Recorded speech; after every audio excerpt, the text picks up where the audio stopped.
Olá, você que é envolvido com Cristo, que a graça e a paz do Eterno esteja contigo todo o tempo. É uma imensa alegria ter você aqui para mais uma videoaula abençoada, e se você ainda não é inscrito neste canal, aproveite agora e se inscreva. Ative o sininho para não perder nenhuma novidade, e claro, compartilhe este vídeo com seus amigos e familiares. Assim, mais pessoas serão edificadas pela palavra de Deus. Sejam muito bem-vindos à nossa videoaula sobre a lição 10 do terceiro trimestre de 2025 da CPAD, classe de adultos. O tema de hoje é a expansão da igreja. O nosso texto áureo está em Atos, capítulo 8 e versículos 4 e 5.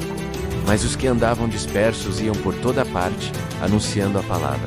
E descendo Filipe à cidade de Samaria, lhes pregava a Cristo. Verdade prática.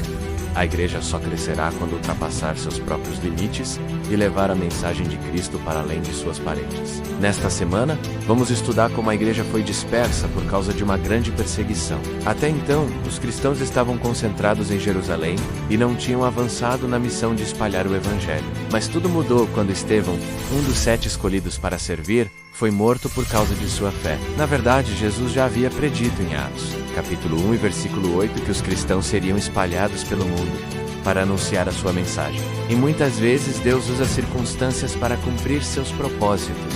Foi isso que aconteceu com a igreja em Jerusalém.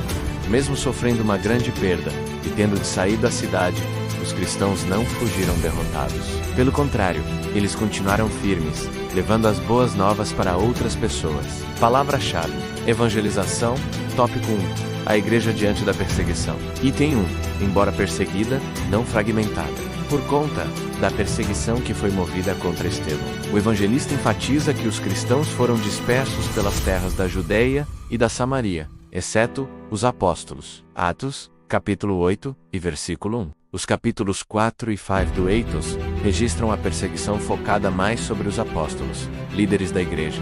O fato deles não terem se dispersado como fizeram os demais crentes, não significa que eles também não foram perseguidos. Eles ficaram em Jerusalém porque a igreja, sob pressão e perseguição, precisava deles. O que está em foco aqui é a intensidade que a perseguição atingiu, que daquele momento em diante alcançaria todos os crentes. Deve ser também destacado que, mesmo perseguida e dispersada, essa igreja não se desorganizou nem se fragmentou, mas continuou uma igreja forte e unida. Item 2. A igreja em luto. A narrativa de Lucas destaca que uns varões piedosos foram enterrar Estevão e fizeram sobre ele grande pranto. Atos, capítulo 8 e versículo 2. A palavra cofetós, traduzida aqui como pranto, significa também choro, lamentação e luto. Lucas nos informa que esse pranto foi feito por varões piedosos. O texto não especifica quem eram eles. Alguns acreditam que fossem judeus que viviam em Jerusalém e cuja oposição aos cristãos não era tão intensa. O contexto favorece que eram cristãos compassivos que fizeram esse lamento antes também de fugirem ou serem dispersados. Item 3. Mas não desesperada. O fato é que a igreja pranteou Estevão, chorou por ele e lágrimas foram derramadas. Contudo, o texto não mostra uma igreja desesperada, desmotivada ou devorada pela tristeza. Um de seus membros queridos e ilustres havia sido morto, trazendo consequências para todos. Mas isso não a calou, nem tampouco a impediu de manter-se entusiasmada para avançar no testemunho de Cristo. Sinopse 1. Mesmo perseguida e dispersa, a igreja permaneceu unida, firme e atuante na fé. Deus usa as circunstâncias. A perseguição forçou os cristãos a saírem de Jerusalém e seguirem para a Judéia e Samaria, cumprindo deste modo a segunda parte da ordem de Jesus, Atos, capítulo 1 e versículo 8. Às vezes, Deus nos faz sentir incomodados, para que mudemos. Talvez não desejemos experimentar tal sensação, mas o desconforto pode ser benéfico para nós, porque Deus pode trabalhar através de nossa dor. Quando você for tentado a reclamar sobre as circunstâncias incômodas ou dolorosas, pare e pergunte se não seria Deus preparando-lhe para uma tarefa especial. Tópico 2. A igreja evangelizadora. Item 1. Evangelização centrada na palavra. Em Atos capítulo 8 e versículo 4, lemos que os que andavam dispersos iam por toda parte, anunciando a palavra. Esse versículo mostra que a igreja primitiva era movida pelo poder do Espírito Santo, ou seja, cheia da presença divina, para levar a mensagem de Jesus adiante. Mas além disso, a igreja de Jerusalém também era focada na palavra de Deus. Os cristãos que foram espalhados por diferentes lugares não pararam de falar sobre as boas novas de Jesus. A igreja primitiva operava sob o Espírito Santo e era, portanto, firmada na palavra de Deus. Sua fidelidade à mensagem do reino resultou em muitas conversões, milagres e libertações. Se queremos evangelizar com êxito, também precisamos viver pelo poder do Espírito e estar centrados na Bíblia. Item 2. Evangelização centrada em Cristo. Filipe, um dos 7 escolhidos para servir na igreja, também foi disperso, e ao chegar a Samaria, lhes pregava a Cristo. Atos, capítulo 8, versículo 5. Como vemos antes, o ministério bem-sucedido precisa ser fiel à palavra de Deus, mas também deve ser totalmente centrado em Jesus. Filipe não pregava ideias da moda, mas sim a mensagem da cruz. Cristo era o centro de sua pregação. Assim, a evangelização precisa ser focada em Jesus. Qualquer pregação que não tenha a cruz como base se torna vazia. É a mensagem da cruz que transforma vidas, trazendo cura, libertação e salvação. Foi por isso que a campanha evangelística de Filipe em Samaria teve tanto impacto.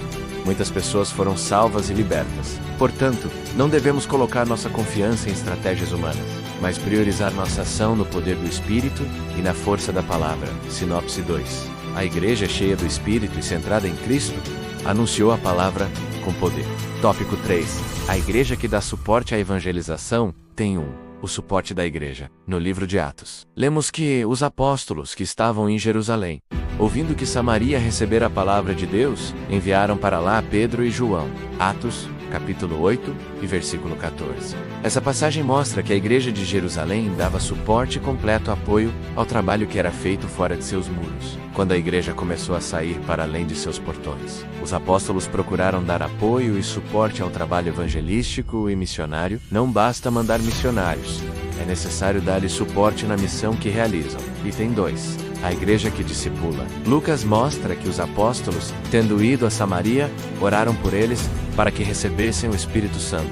Atos, capítulo 8 e versículo 15. Esse texto mostra, além do apoio dado ao ministério de Filipe, o trabalho de discipulado da igreja. Fazia parte da doutrina dos apóstolos o ensino sobre a iniciação cristã, que envolvia o ensino sobre a conversão, o batismo nas águas e a capacitação do Espírito. O texto bíblico diz que as pessoas aceitaram a palavra de Deus, isto é, se converteram e foram batizadas nas águas. Contudo, por uma razão não especificada, aqueles crentes não haviam recebido o Espírito Santo. Item 3. Sem o recebimento do Espírito, o discipulado está incompleto. Filipe pregou a Cristo e realizou muitos sinais entre os samaritanos, levando-os à fé e ao batismo nas águas. Mais tarde, os apóstolos Pedro e João foram enviados para que recebessem o Espírito Santo, completando assim o discipulado desses novos crentes. Atos, capítulo 8 e versículos 14 e 15. Para os apóstolos, o discipulado estava incompleto, sem o recebimento do Espírito. Essa visão da conversão cristã permanece, e devemos levar os novos na fé a desfrutarem da experiência pentecostal, assim como fizeram os apóstolos. Sinopse 3. A igreja de Jerusalém discipulou os novos convertidos, mostrando que sem o Espírito Santo não há discipulado completo. Orando para receber o Espírito Santo. O Espírito Santo, no entanto, sobre nenhum deles tinha ainda descido os samaritanos. Isto é, eles ainda não haviam sido batizados no Espírito Santo. Desde a aceitação de Cristo e do batismo nas águas, como testemunho de sua decisão de seguir a Cristo, depois de algum tempo, Pedro e João vieram a Samaria e oraram para que os samaritanos recebessem o Espírito Santo. Atos, capítulo 8 e versículos 14 e 15. Houve um intervalo definido entre a sua salvação espiritual, que veio pela fé em Cristo, e o seu recebimento do batismo no Espírito Santo. Versículos 16, 17. Atos, capítulo 2 e versículo 4. A maneira como os samaritanos receberam o Espírito Santo seguiu o modelo da experiência dos discípulos de Jesus. No Pentecostes, conclusão, nesta lição, vimos como o Evangelho se espalhou rapidamente após a perseguição contra a igreja. Isso só aconteceu porque a mensagem cristã tinha um foco claro, a palavra de Deus e a cruz de Cristo. Sem Cristo e sem a Bíblia, não há Evangelho. A Bíblia não destaca os métodos que Filipe usou para evangelizar Samaria, mas enfatiza o poder do Espírito Santo e da palavra de Deus. Esse é o exemplo que devemos seguir. Muito obrigado por acompanhar esta videoaula. Que Deus abençoe a todos e que possamos viver a verdade de Cristo em nosso dia a dia. E se esta mensagem foi útil para você, então contribua com este canal, compartilhe, comente, se inscreva e nos dê aquele like. Até a próxima. Shalom. Envolvidos com Cristo.